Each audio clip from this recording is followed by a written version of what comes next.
ভাবেই ছাড়লো না, ড্রাইভার ভাই 300 টাকা নিল আমার থেকে।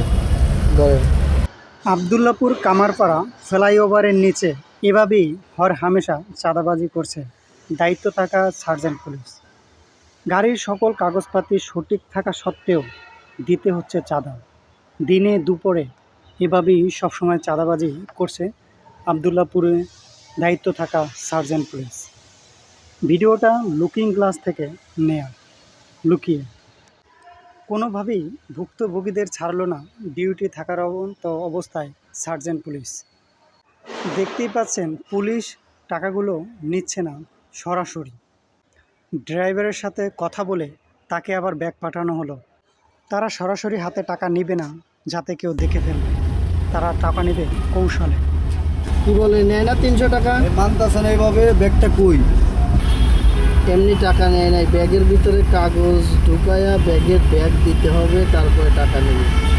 শুনতেই পারলেন ভুক্তভোগীদের কথা। তারা সরাসরি হাতে টাকা নেবে না, ব্যাগের ভিতরে কাগজের ভিতরে দিয়ে দিতে হবে, তারপরে টাকা নেবে।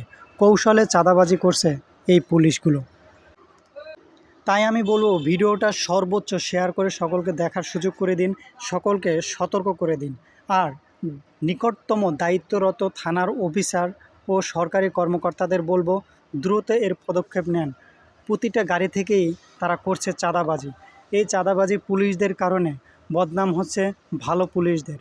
তাই সকলে ভিডিওটা পর্যাপ্ত শেয়ার করে সকলকে দেখার সুযোগ করে দিন এবং এই চাঁদাবাজির হাত থেকে যাতে সকলে রক্ষা পায়, বাঁচতে পারে, সেই পদক্ষেপ নিন। এভাবে হরহামেশা অনেক জায়গায় দেখা যাচ্ছে দিনে দুপুরে চাঁদাবাজি করছে পুলিশ। তারা এখন বর্তমানে যে চাঁদাবাজিগুলো করছে সেই চাঁদাবাজি করছে কৌশলে, যাতে কেউ বুঝতে না পারে, গাড়ি আটকায়।